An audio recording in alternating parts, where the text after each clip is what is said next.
What's up? March 5th, Wednesday edition of Pick Central. What's that? You're boxing out this whole Dana thing. Fuck it, I'm out.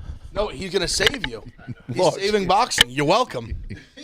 What happened? What's the beef, Large?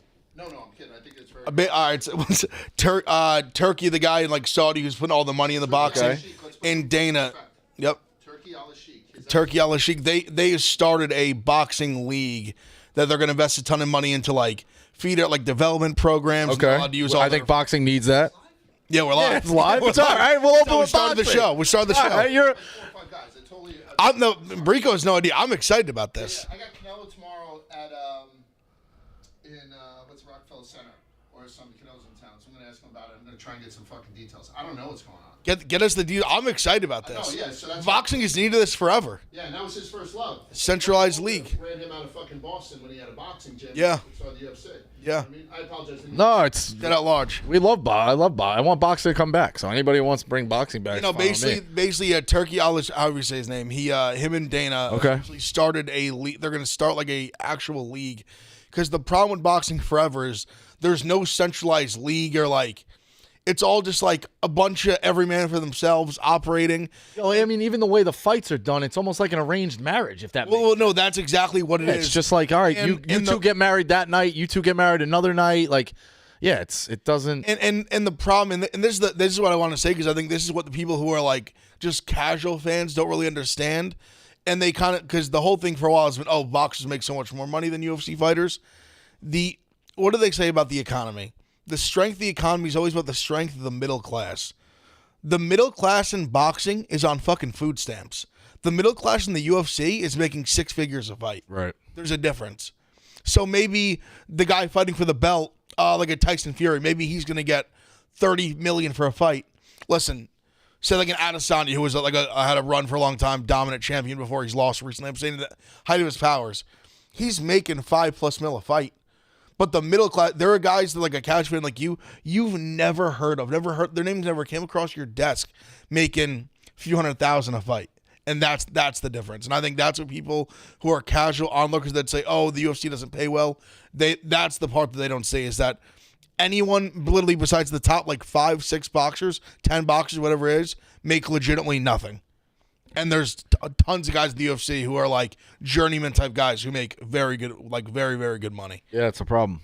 So shout out Large, shove it in there. Large. That's something I didn't think we'd talk about it, because I know you're not into it, but it was something that No, that's not. That's this morning. So, yeah. It's like Here's gritty stuff. Here's the it's thing. so service. It's day one. Here's the thing. Like big fight nights, you'll always be interested in. Like somebody's gonna buy the fight. Yeah. And you're gonna go watch. Like when Mayweather was doing that. And Tyson, like I was too young for Tyson, but like buying a fight, like people are still going to be interested in. I'm gonna want to watch that. The problem is, I don't think they do a great job of giving you access to that, or allow you like promo it coming up. Like maybe I'm also out of the loop, but like it does feel like the week of, like, oh, I gotta buy the fight Saturday night. Well, I think I don't know. It's a big thing. Well, I think what you said is a fair point, because there's so many different things. You don't know where the pay-per-view is, what day, and Right. what UFC's done so well is to it. It's that, like, obviously every week, like where it's ESPN Plus, it's where you get the pay-per-view, and it's going to change at some point, but you're always going to know it's one central location. The other biggest part of it is, especially in the streaming days where it's so easy to illegally stream, for someone to buy a fight, people just can't conceptualize paying $80 when the only fight they care about is the top one. Fight. But too. In the UFC, all 5 fights on a pay-per-view card are fucking bangers. ones that people care about. Yep. And like 90% of the time, all 5 fights are like star power kind of guys, or just either that or guys that are like exciting, incredible fighters that you want to see fight.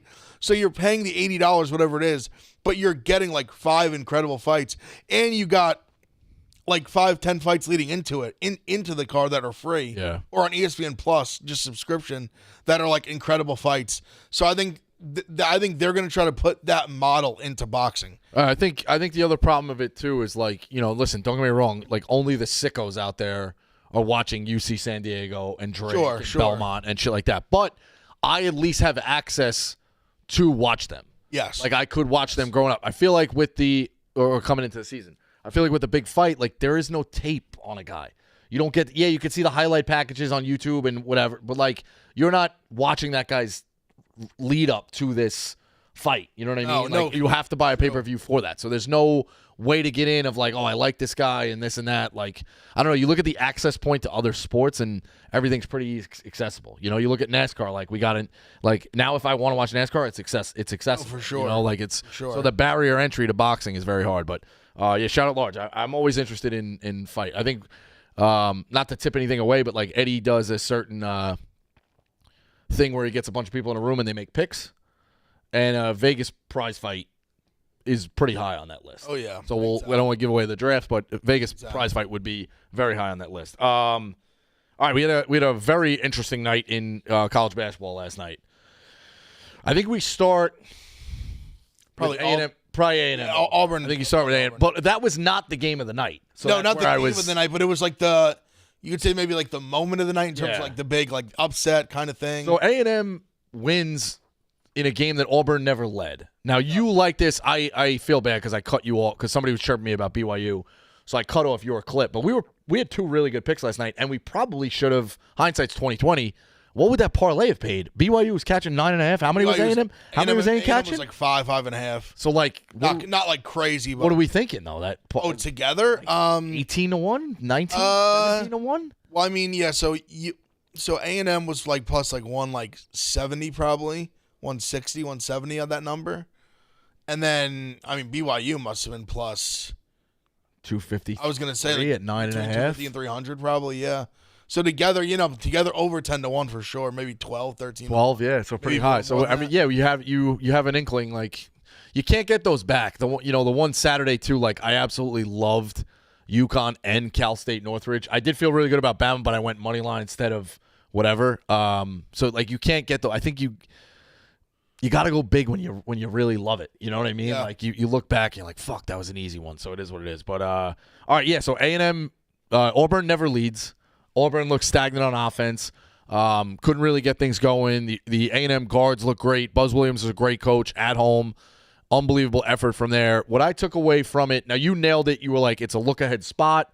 Senior day on Saturday. It really means nothing if they lose. Like, let's call it a spade a spade. Like, Auburn's probably still the number one overall. Like, you kind of can't say anything to that. But I think the thing I took out of this was everybody's human. For the last month and a half, it does seem like it's Duke and Auburn against the field and how great Auburn is, and Auburn's head and shoulders above everybody else. And Duke is in that class, but like it's Auburn. Like, who do you want to take? Everybody, I can see everybody taking Auburn. I'm gonna take Auburn. Auburn can't be beat. This many wins, quad one, this and that. Everybody's human. You know what I mean? Like, I think it's and I'm glad again Marty's not here because he'd be like, absolutely not. There's a very real world where Duke can lose in the Sweet 16. Yeah, I mean, yeah. I still think we differ on Duke a little bit. You don't respect them. I think. It's not that I don't respect them. I think you harp a lot on the schedule thing, and that's fine. But again, I just think like it's different when they're not skating by these. No, they're smashing teams. For the high majority, they're beating the brakes off these teams. Like not even by 12, like they're beating them by 30, 35, like absolute shit pumpings. Like a Wake Forest the other night, 33? Yeah. And they're like a fringe bubble team. Right. Like they're smashing these teams. I don't know. And for me, when I watch Duke too, a little bit of an eye test thing. I just think they pass that. Like when you watch them, they're so tenacious defensively. I think offensively they're very selfless. Like they're not like even Cooper Flagg, who's obviously their best player, is definitely a willing passer. He's not looking. He's a team guy. Yeah. Not looking to just go and ISO and just you know what I mean. Like I think they play a good team game. They play great defense. I think Duke is the best team. Like it's tough because Auburn plays such a tough schedule. Like A&M last night. A&M's a very good team. They're going to be a top probably. I mean, at absolute worst of 5, they're going to be probably top 4 seed. On the road in a spot where they lost I think 4 in a row. Like really really needed it. Senior night like. And A&M shot the ball well. Like they played really well start to finish. I don't look at Auburn any differently because of that loss. I mean, I guess I kind of bet on them like I thought they would lose or win close. But I don't know. I still just when I see Duke, I think Duke's great. And I don't know, like would I take the field over them too? It definitely. You have a moment last night where, like, you know what, like maybe that's something you'd consider where if you were bullish on the other side of it before, because they definitely can lose. Like you said, when you get to the Sweet 16, like you're gonna be even a 1 seed. Like you're playing like a 4. Like you're like Auburn. You're gonna play a team like in the top like 15, A&M. Like you're gonna play a 100%. 15-20 team, and that's a tough game.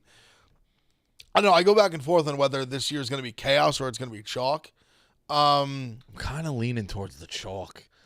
Like I think you could get a few up. You get a bunch of upsets. Let's say in the first round of like, I could see maybe a 1-3 loses. You know, a 4 loses, a 5 loses, a 6 loses, and a 10 makes it to the Sweet 16 or something like that.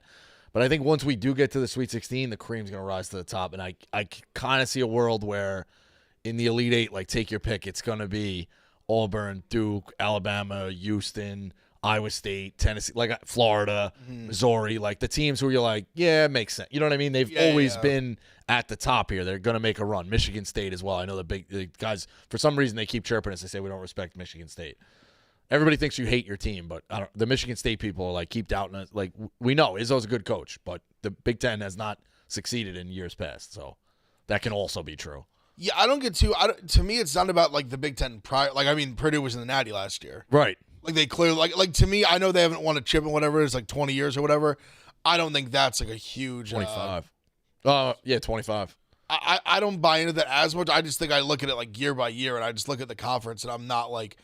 I just think that the top it's not very sharp. I think the conference is deep. It's just not like there's just no one team that I'm like, oh, like that team I want to like put my money behind, put my wagon behind. Yeah. Yeah, but I mean, impressive win for A&M. Buzz Williams, unbelievable coach. Auburn definitely in a little bit of a look-ahead spot. Obviously, senior day with Alabama and that kind of rivalry. But, yeah, the thing I took out of it is everybody's as good as and I do think it's going to be a chalkier year towards the top, the Final Four and the Elite Eight and things like that. But everybody's human. You know, like as much as we've, they painted this picture of like these top 2 teams against the field and this and that. They're human. They're very much human. They're very much beatable. It's a tough conference. They've navigated their way through it without many losses at all. Like they were kind of due for one as well. It doesn't really knock down Auburn any tier for me, but it does show like everybody's human. I think that's kind of where we're at. And I think A&M showing like they're going to be dangerous. Like they're I mean they have a lot of the things that you look for in these sort, like a very good coach, very very very good guard play. They have the Swiss Army knives, like Garcia's a stud. Like Wade Taylor's always incredible. He can go off. Good. But you touched on it too. Few big men like Payne, Coleman. Like they have big guys. They have good guards. Like I said, Garcia to me is like the ultimate like glue guy. Like rebounder, can score a little bit. He can just do everything. Defend. Houston was really good last year as well, and they got them in that 1-8 game, right? Is that the one I'm thinking of? Yeah. That was bananas. They almost beat buster. Yeah, they almost beat Houston in overtime. They took them to overtime. A&M team. I know it's teams turnover and whatever, but like the core of that team is still around. Definitely Wade Taylor. Their best players are like all pretty exactly much all back. So like that's they're a team they got a little bit out of them, got experience in the tournament, and then they come back to make a run. So A&M's definitely live. The one I was locked in that was just chaos, and it was going opposite your game, which we'll touch on, which I didn't watch all of in terms of Ohio State, Nebraska. I got in a little like later on that. But BYU, Iowa State was a classic. Insane. Bizarre. And I knew what I was doing. So somebody's like, great pick on BYU. I'm like, I don't want to touch the money. I did see a world where they could lose the game outright, but I kind of never then when it went to overtime and double overtime, it opened up the world of potentially losing the 9.5. It did, but BYU 9.5 is a big number. Yeah, like, BYU 9.5 but 10's a lot. Was kind of never in doubt. BYU was kind of never in doubt. 9.5. I don't think they ever, even OT, I don't think they were ever at more than 2. Iowa State, maybe 3. But led by fucking 21, dude. Yeah, no, I mean the comeback in the second half was led by 21, goes into double overtime. The things that stood out to me was the guy Kiata, or however the fuck Kieta, however you fucking say that name. Big animal. He fucking had 9 offensive rebounds himself. It felt like they got 30. They didn't get that many, but it felt like BYU was getting big offensive rebounds when they needed it.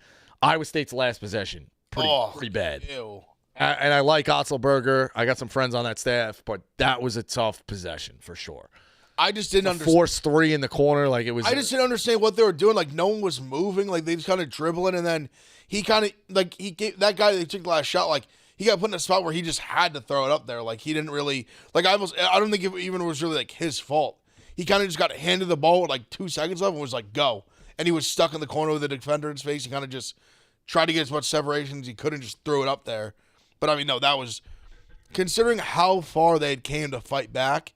That was a gross possession down two with like whatever. They got the ball with like 20, 15 seconds left, whatever it was. Yeah, and then they didn't leave much time. So I guess it was over. There was only like 2 seconds left. Right. So it goes back to I know, and people. Shot clock. I'm sure there's going to be but I'm sure there's going to be people who come back and be like, "How could you say that?" and this and that. When you're down 2, do you think you should go a little bit earlier?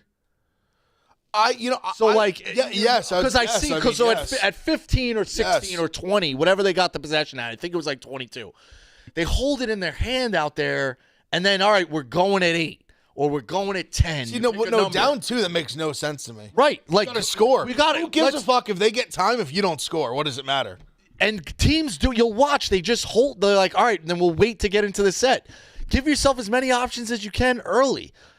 Listen, I don't think you're right. You're not trying to go fucking 2 for 1. Like that's asinine. It doesn't. No, you're not the doing shot that. clock. The shot clock shutting off. But like, if you can get the first available shot early, take it. Yeah, waiting Bosco, to me is tough. That's what it is. No, you have to take the shot because if you have the ball down to it, let's say 15 seconds left. If your biggest problem is that you're tied with 10 seconds left, you got to get a stop. Considering the spot you're in now, that's a great problem to have. Right. Great problem to have. Now you're tied. You got to make one stop. You're going to another overtime. That's a great place to be. If 5 seconds go, you're down 2. Also, how many times have you seen things go awry where a team does get 3 shots on a possession just because of offensive rebounds or the wrong bounce or this and that? Will Wade had talked about it too because he was criticizing the refs. He's like the 2 biggest opportunities to get fouled are paint touches and off of an offensive rebound. Yep. And you think about it, like guy gets an offensive rebound, he goes up, somebody's smacking him. Yep. You get a paint touch, you're gonna get smacked. That's where guys get fouled. It's where most fouls occur. And he was mad because they weren't taking their free throw rate was really bad, but their paint touches and offensive rebounding was through the roof. So it didn't make a lot of sense to him. But yeah, if you're a good rebounding team, which I believe Iowa State is. They're a gritty type team. Like, give yourself another shot or let shit go awry. And I don't know, like the second guy gets it, the third guy gets it. Like, and again, to your point too, like it's one of those. Well, if we leave him too much time, we're worried about stopping him. You got to score also. The scoring should be your only thing on your mind is score. We were about the rest after that. If we score, then we're going to get in our defensive set and make that stop. Or how about this? Like if you miss with 8. There's a little bit more time that they still might only hit 1 out of 2. For sure. I don't know. I don't think you panic at 10-12, and I don't think you run the first set quick and like we're looking for a quick shot. But to stand there when they wait and they're like, all right, we're going at 8, we're going at 7. Like I don't like that. They would have been better just chucking the shot up like a contested 3 with 10 seconds left than the last shot they took. Yeah, it was just a bad. That had no prayer. Bad possession. Bad possession. Ohio State with a wild bubble win, very high scoring game into double overtime. The kid hit your kid hit 5 threes in Reeg's blog. That your kid hit 5 threes in overtime and double overtime or just overtime? Yeah, just double overtime. Parrish, not in just double overtime. He hit him like towards the end of the game, but he went nuts at the end. It was just such a crazy game. Like we were up 10 with like a few minutes left, and this team I love watching them.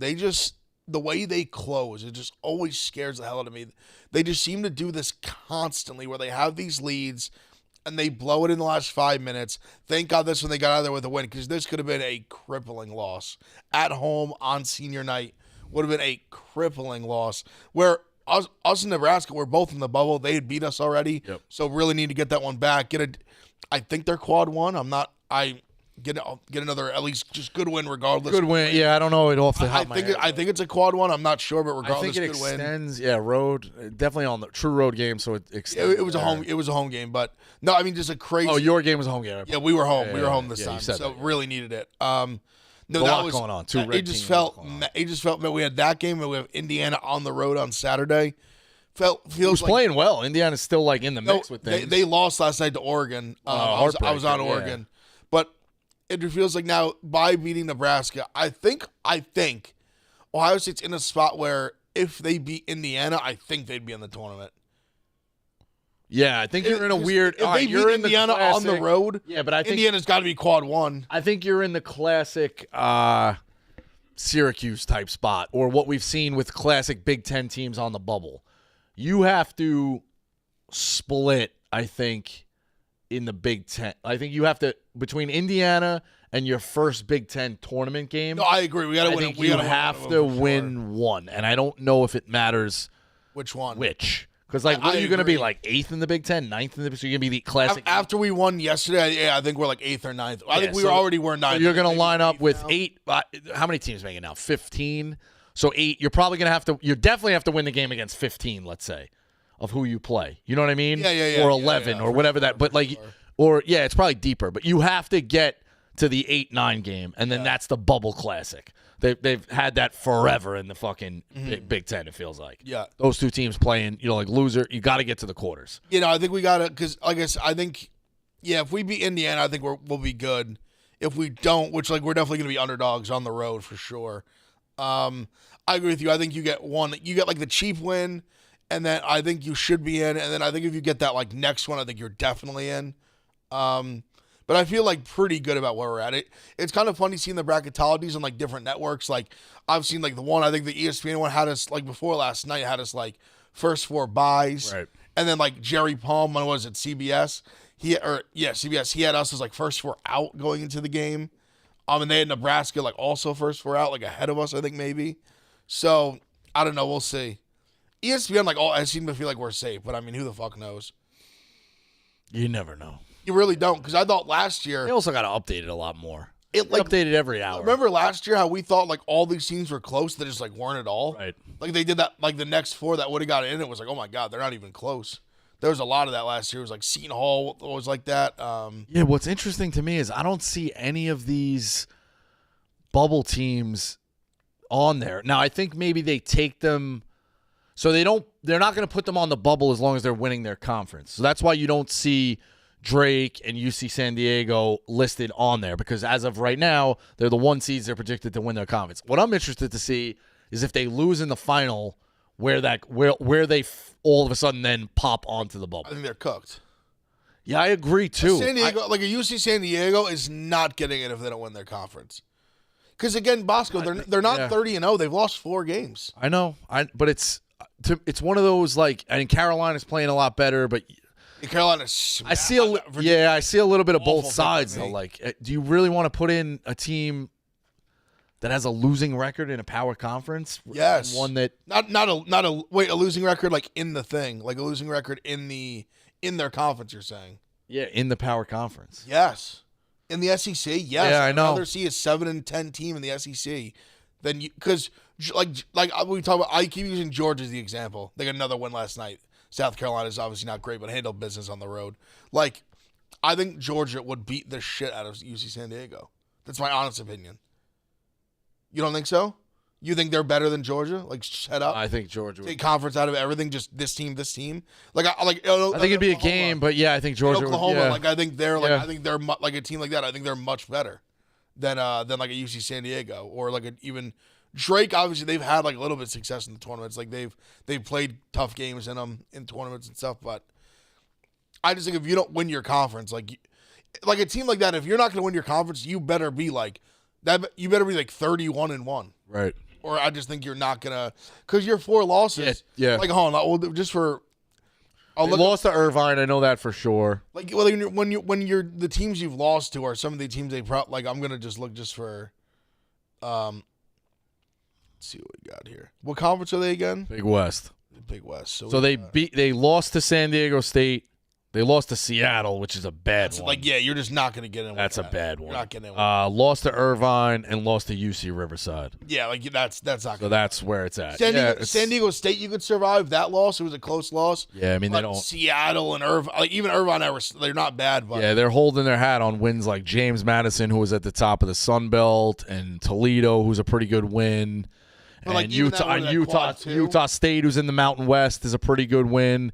But then other than that, yeah, it's the rest of their conference. Like I just think when you compare to Georgia, like, oh, who was Georgia's best win? Florida, Right. You know what I mean? Like, so Georgia's beaten like Texas, like they've beaten some really good teams. Texas has fallen off, but they actually got a good win last night over Mississippi State, so they're not checked out. But you know what I'm saying? Like these teams, they beat like legit teams, like top 5, 10, 20 teams. Like your best win can't be fucking James Madison. No, Or Utah State. Like that's it's just how. I get That's it. just not going to get you in that large. I get it. The bubble. It's Got to handle business. yeah. Got to win the conference. Got to Yeah. win your conference. What's the other one that jumped out? Oh, the Kentucky LSU over. Whew, senior night, baby. Had it. Yeah, it was a I freshman on it. who scored it. 4-star. I talked to Reegs. Like I didn't know the kid. I obviously watched the play. Just playing time. Get that playing time. Unbelievable. Get Like your the chance. perfect scenario of LSU's coming down. The only way you're going to get that over is LSU scoring. Yes. And then he kicked the ball. His turnover. He gets it as it goes. And like 99 out of 100 times, he's holding that. They're holding that out in the backcourt. Like if he takes a dribble back, Yeah. it is what it is. We're gonna run it out. He finds the kid, lets it go, uncontested layup for the over. Fucking Dan is now 11. He's 10-0. He also He had Auburn. Texas Over last night. A&M was not like a in a cakewalk. great spot. They needed to get hot for sure and have a good second half. There was a really good end of the first half. Like Mazzar, they scored. Mazzar hits a buzzer-beating 3, so they have 74. So they were like right there. Like they had a huge. That last like 3 minutes of the first half was like what got it over, because it was looking like it was going to go in a half with like 60, 65, like 65 points, and they just had a little outburst last few minutes, got it to 74, and you're like, all right, now we're like. We're right there on pace. We're just a few off. Yeah, 151, you're 2 off the pace. But you do need 75-point half is no slouch. You know what I mean? No. That's not easy. So, I mean, the Kentucky LSU over was dead for a long period of time. No, they had a similar thing where the end of the half really helped, where that looked deader than dead. And they got to 73, where it's like, okay, we need 83 in the second half. It's a lot, but the total was 156.5 to begin with. Like 83 is not the craziest half ever.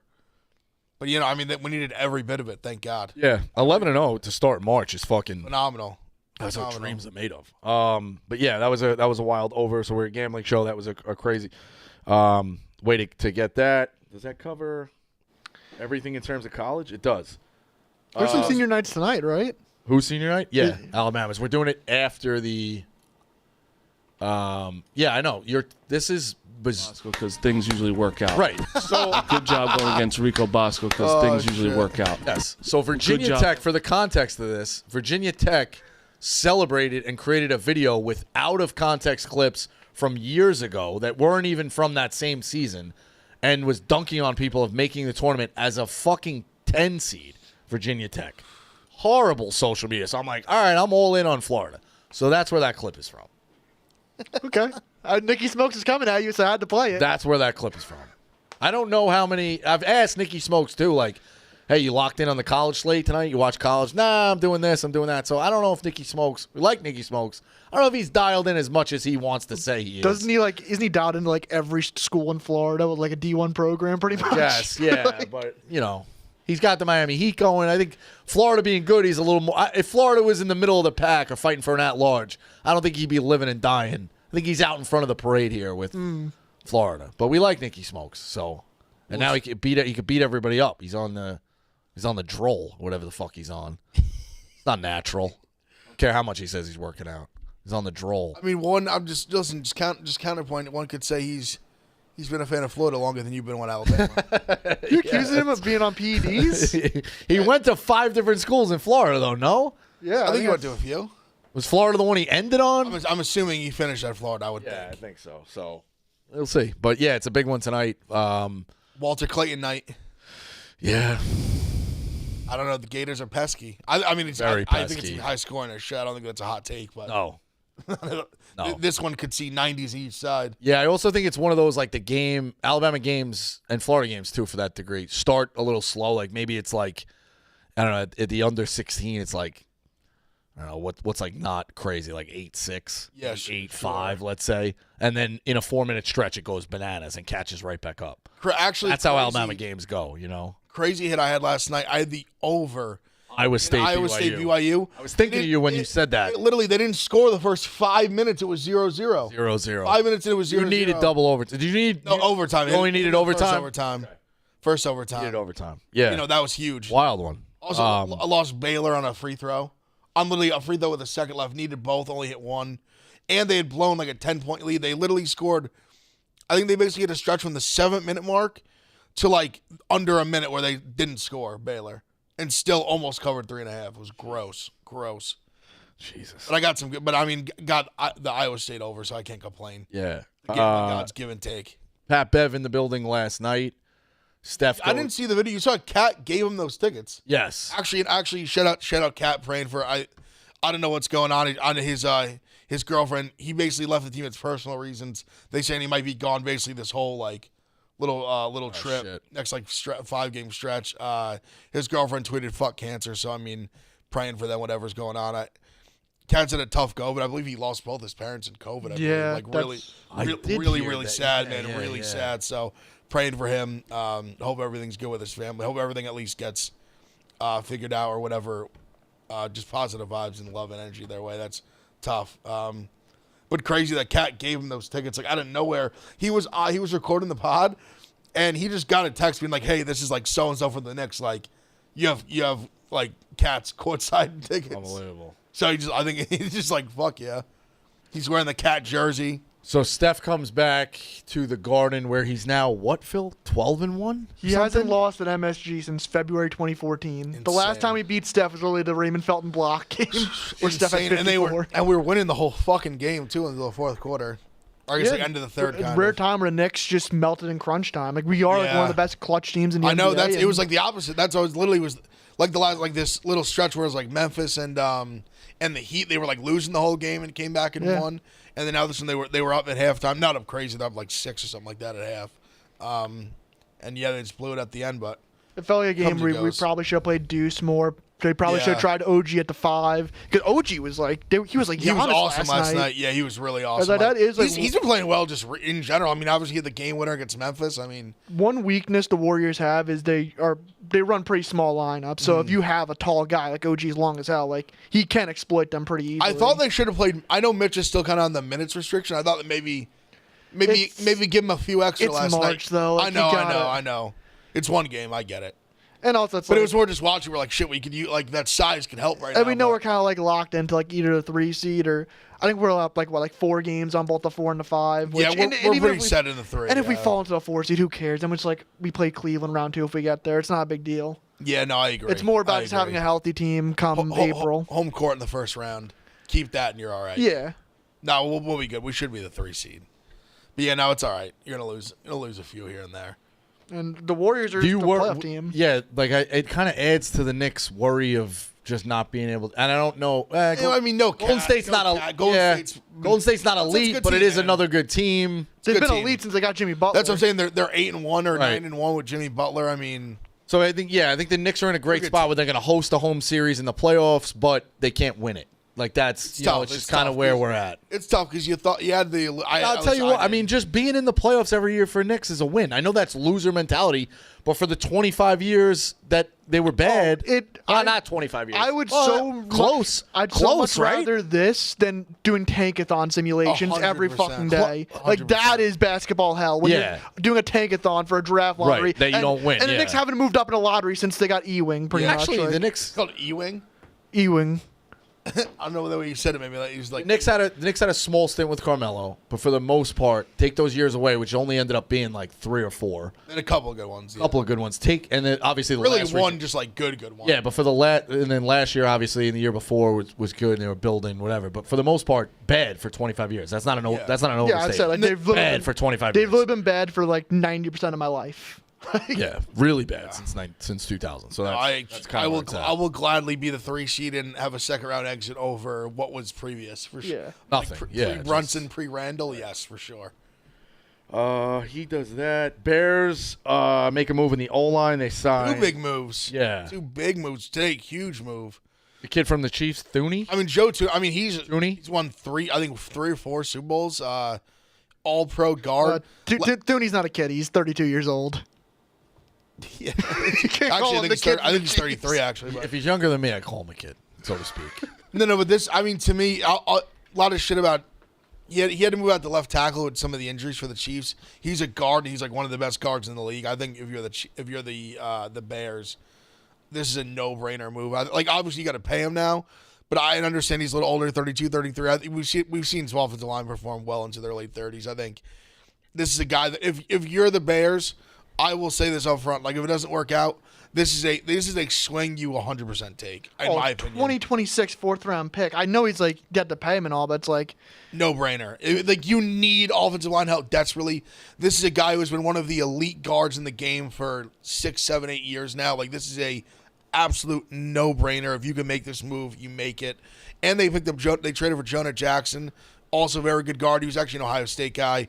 He was like a great part of the Lions offensive line. The Rams ended up paying him big money.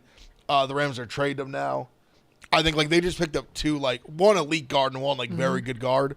Bears, this is a like no-brainer, plugging holes, gives you more little more ability to draft like who you want in the draft. Like you don't just have to like take a lineman no matter what. Now like I'd obviously imagine they're going to draft a lineman or 2, but you're in a spot now where you have 2 like good guards. You can build around that. You can go for defense, go for skill position players. You can do kind of whatever you think is best available in the draft. It gives more flexibility. I would like any draft move for the Bears other than drafting Ashton Genty. Genty, however you pronounce his name. I saw so many You people, can't take running back. I saw, pick 10. Meek, it's so funny you say that because I saw so many people making the joke like, oh, they're definitely taking, like, they're taking Genty now because they have the lineman.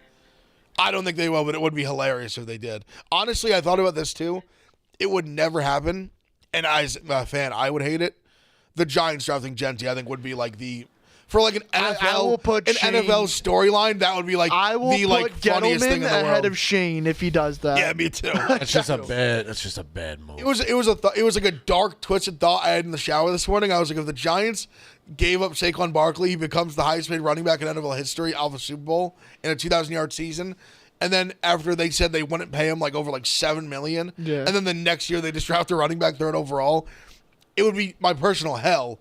But I can take myself out of my soul out of my body and be like, as a just football fan, that'd be a hilarious storyline. Like we're already in hell. We're going to go further now. I can take a step back and laugh at a hilarious scenario that would be actually like my living hell.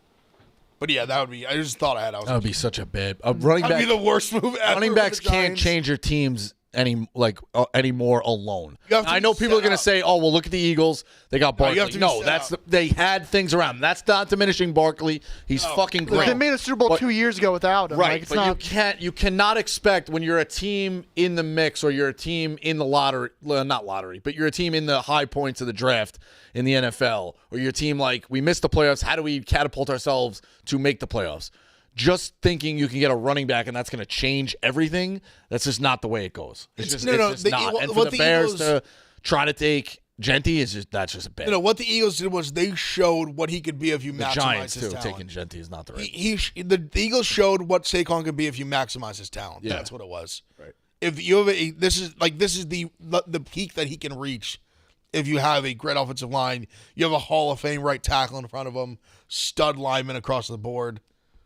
That's what he can do. We saw it. And some other NFL breaking news just now. The Seattle Seahawks have released Tyler Lockett after, I don't know how many seasons he's played with the team, but he's been a staple for probably almost a decade, State, right? They released he's only been on Seattle. They released a bunch of guys yesterday. They released like Noah Fant. They released I think like 4, I guess this would be like the 5th guy. Freed up like $30 million plus in space, I think, with Lockett now. Yeah, Seattle seems like they're in no man's land in the NFL right now. I think they're trying to get out of it. I think they are. I think they're trying to figure their way out of it, but for them, unfortunately, and I am like a big Geno guy, it's got to be something else at some point.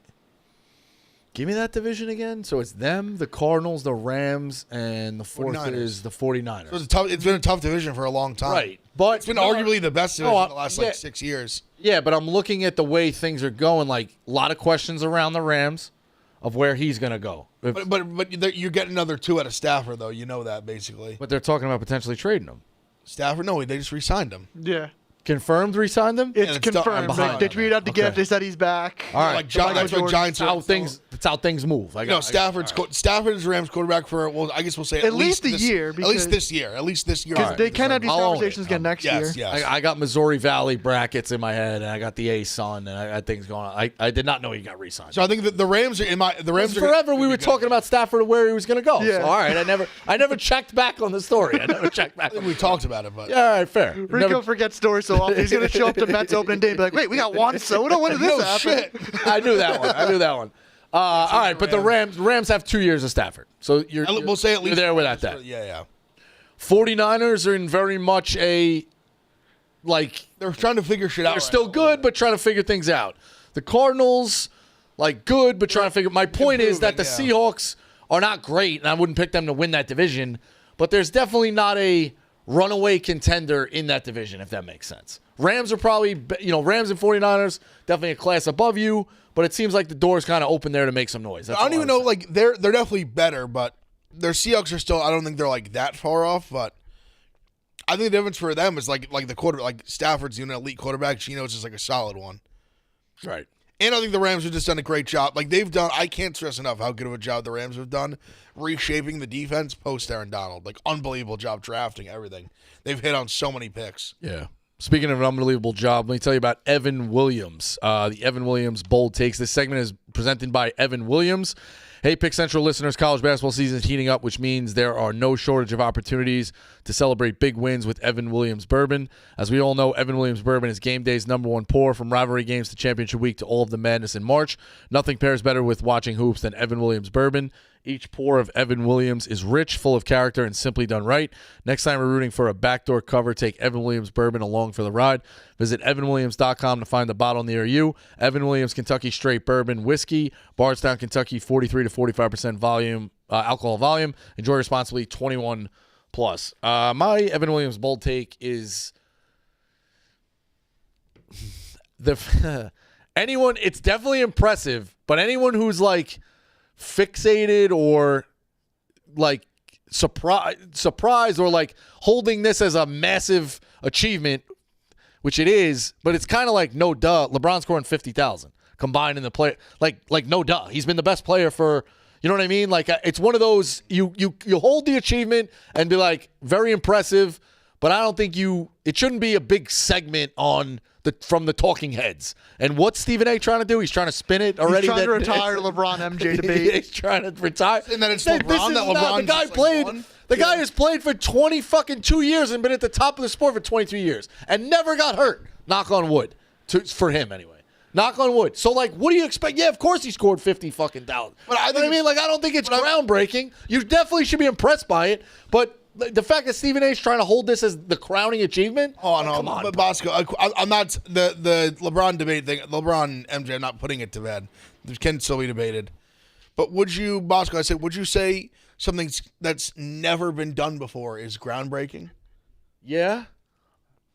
So I think Yeah. I think you could argue it's. I think I Once he broke the scoring, record, everything else is of course, you know what I mean? I don't listen. Of course, like I said, I don't think it means you can never debate who's the GOAT again. But I still say, no, I'm not saying that. First guy to do it. It's I do think you could still debate the GOATs, but Stephen A.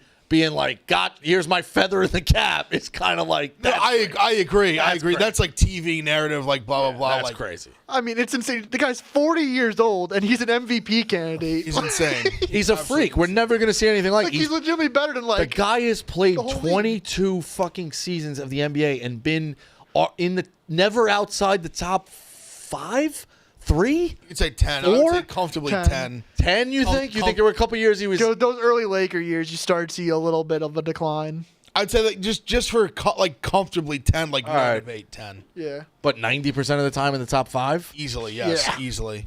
I mean 80% of the time in the top 2. Two, yeah. Yeah. Crazy. He's And been, really more than half of it like He's one. literally been an elite player in 3 different decades. I mean, yeah, he's been clear. He spent more than half of that as like clear best player. He was a top 5 player to 2000s. Yep. Top 2 player to 2010s. I would say 2010s. He was just like the best player to probably, 2010s. It's probably you could say him and Steph. And Yeah, then for KD. for sure. And then the 2020s, like he's at worst top 5 of this decade. Well, for sure. No, I think top 5 is fair. yeah. Of the 2020 to 2025, he's a top 5 player. I mean, who would you'd say Jokic, like Giannis, Giannis, Luka. I wouldn't put Luka ahead of him first for 2020s. You think? Because I mean, he's been 5-time All NBA. It's all been he's been. That is true. I would say Luka, and I would say like LeBron is like right there. The other I mean, thing you is, could like, say we're all- Shea. Durant's still right there too, right? We're also counting like LeBron won a title this decade too. That's what I'm saying. Like that's why I think I'm not saying even the order. I just think that'd be in no order. The top 5 of the 2020s would be like Jokic, Giannis, Luka, Yeah. LeBron, and maybe Shea. Yeah, although we haven't had Chase. This could be This Chase is peak. peak. This is like could be his peak. We don't I mean, know he if it could is. keep getting better, but Yeah. this year is the best season he's had. Mm-hmm. But honestly, it's crazy. Even I saw like one of the muses put up like the side by sides. We've had a lot of years where this, especially talking about LeBron too. A lot of years where people thought LeBron got robbed of MVPs. We have 2 guys that are just having like otherworldly seasons, and one of them's not like Jokic might average 29, 13, and 10. Look at 30-point triple double. and not win MVP. And averaging almost 2 steals and shooting 44% from 3, almost like high 50% from the field, and not win MVP. But then Shea's on the best team. He's averaging like almost 33, like 6 and 6. Like it's just what they're both doing is insane. I really think Jokic should be the MVP. My honest opinion. Yeah, voter fatigue. Shea is more than worthy of it, like in terms of just in general. But Nikola Jokic is legitimately having one of the best seasons in NBA history, I think, right now. Truly an unbelievable season. Unbelievable season. What's your bold take? My bold take is I'll go with the pick tonight. I'll ride my guy 3-point sniper. Give me the Sooners tonight. Mizzou's been riding high, really good team. No, this is not a slight at Mizzou. I think they're a very good team. I think they have the team to make a deep run. I just think there's certain spots, the same way Auburn had a spot last night where I thought it was a tough spot. I think tonight, tough spot for Mizzou. Go into Oklahoma, go into Norman, get a win. Give me Oklahoma with the points. I think they could win outright. Give me Oklahoma, though. I think Sooners shock the world, win tonight. All right, Phil, you got a bold take? So my bold pick is it's a fun one. My friend is taking his girlfriend to the Celtics game tonight, and every time she goes to a game, the Celtics play like complete garbage. I think the last one she went to was Pelican Celtics, where Tatum had hit a game winner. So I will be taking Portland Trailblazers money line versus the Celtics tonight. What's the line? Plus 330, and the line I think they're What was it, like 12? 10? 9.5. You're going to hate that within 5 minutes, though. What if Denny Obvious has another 30-point triple double? Yeah. It's a bold pick. The Blazers, yeah, bold pick. Shout out Evan Williams. The Blazers have been playing really well. They may take the Sun. Dude, they've been playing spot. They like this last like 2 months. They've been playing very good basketball. Yeah, I think you turned me on. I'm going to start looking at the Blazers again. They've been like a covering machine the last 2 months. And I'll they've look at really them been again. playing better. But I think they're 3 games back at a 10 seed. It's like the Mavericks. Yeah. If you're the Mavericks, you gotta think of the tank at And this point. they were a team that everyone thought was going to be like bottom feeder, like in that with like the Jazz and all them, and they've really been like a lot better than that. It's like them and the Raptors. There's winning these like meaningless games to just fuck up all the lottery odds they have. The Raptors got some of that Knicks winning culture. Got a little bit the little R.J. Barrett and Emmanuel quickly sprinkled in there. I mean, I think Jacoby Walter had a game winner last night did. versus the match. It's like Powell did. has 41 points, and it's like they lose to a tanking Raptors. I like Walter at Baylor. He's a good scorer. It's like I remember like 2018. Remember when Trey Burke won so many meaningless games down the stretch for us? Fucked our lottery odds. We ended up with Kevin Knox instead of Luka. Oh, Jesus. I mean, still thought Summer League Knox was special. He was. So that was actually that summer was me interning at Barstool and staying on my buddy's couch in Brooklyn. I would like literally I would help produce the Yak, like screen calls and take notes and shit. And I would get back to Brooklyn and I would just watch the Knicks on Summer League. And I was like, man, this Kevin Knox guy, this is it. Like we got him. This is our guy. Like he was like I think he was the youngest guy in the draft. That was his only attribute. And but that Summer League, he was going nuts. And The Knicks have had a bunch of guys like that. Quickly was really good for a short period of Quickly was, time. like, Landry actually- Fields was good. Quickly was actually like a solid NBA player. Knox has literally like barely been in the league. Yeah. Quickly was like legit. That's a good point. legit player. Yeah, we fall in love with guys quick. We'll get to I think we'll do the mock draft fully tomorrow, but the details, I don't know if you guys covered this yesterday or if I tuned out of it. The complete, what I've seen in an ESPN article, the full details of a mock of the Giants getting to 1. Yeah. Be number 3 overall, 34 overall, and the 3rd in 2026. They also then, in that spot, have the Giants picking number 1 and taking Cam Ward. If they trade up for 1, it's Cam Ward. I think that's like if they make a trade, it's for Cam Ward. I think that's like a done deal. You okay with that? It's not. You wouldn't. Do you want Shador? Like I listen. I just think that Cam Ward is, in my opinion, I'm not like the biggest Cam Ward guy in the world. If they were able to, I don't think they can. If they were able to somehow sit at 3 and take him, I'd be like all for that. Like, take your shot. He's big. He's talented. He's got a lot going for him. I get it. But I just think he's not the kind of like sure thing. Listen, there's no sure thing, I guess, but he's not, in my opinion, he's not the kind of guy that you give up like a ton of assets and go get him. I don't know. I don't see it. I understand the Giants are in a spot where they really need to take a swing on a quarterback. They're in the top 3. It's crazy if Drew Lock doesn't throw a million touchdown passes against the Colts. We could have just had the pick and just taken him 1. And I think it'd be just like a no-brainer, just Cam Ward, Giants done deal. So the thought, it's just annoying thing. And listen, I've been like the big anti like tanking guy, anti like I've been like for like culture wins. But I just think the Giants were in such disarray and in such a bad spot where like the spot they were in that Colts game, that was you lose that game. I understand the guys on the field are not going to try to lose, they're going to try to win. It's just crazy to think like we could have saved, if we make this trade in theory, we could have saved like 2-3 draft assets plus and just had who you wanted the whole time. I don't know. I said it just the thought of like trading up these picks and seeing the Titans get to 3 and take like Abdul Carter or Hunter, who I think are really the 2 best players in the draft, and then just get all these other picks to use on other players would just be like, oh. Because now you're taking Cam Ward, and you don't have your pick this year. You don't have your second rounder like next year or third rounder, whatever they give up. And I'm just like, man, like the Giants need fucking players. We're like, we need good football players. We need a lot of them. Yeah. I don't know. I don't know. It scares me giving up significant capital to go up and get Cam Ward. Picks for tonight. I'm going to the Sun Belt. The line, I regret I not. just want to show this real quick. All right, We're go talking ahead. about Kevin Knox.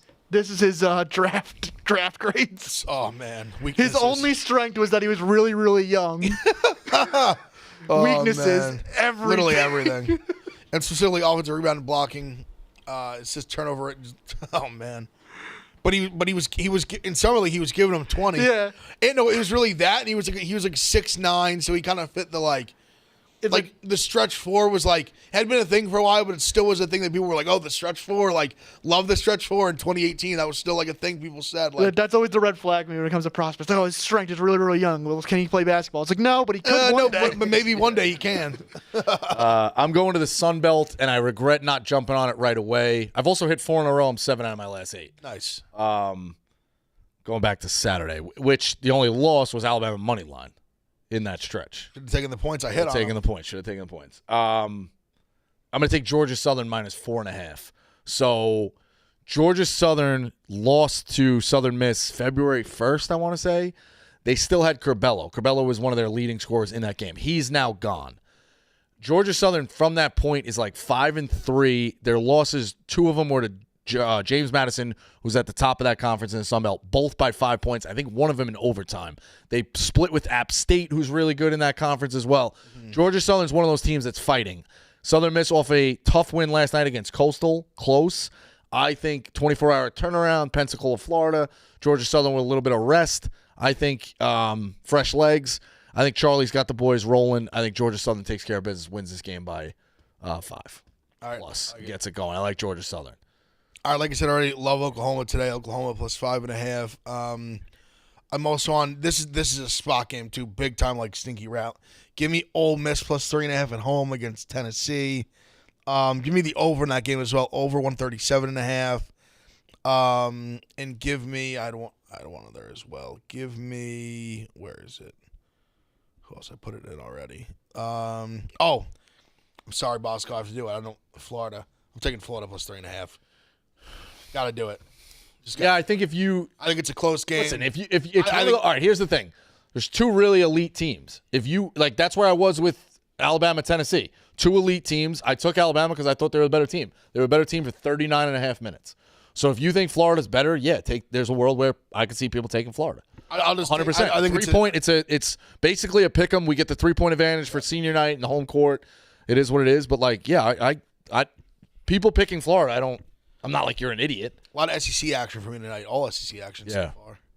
A lot of SEC action. All right, that is Pick Central. We'll catch you tomorrow. I believe Clement back in the building tomorrow, right? Maybe my pick, I'm obviously Trailblazers. I'll take the 9.5 along with the plus 330. All right, 9.5 plus the 3. honestly for the chat. I was thinking we're doing a little PFF simulator tomorrow. A little mock draft. Mock it up. Boys will do a things mock. usually work out. We'll mock it up. Good job going against Rico Bosco. Still got that thing.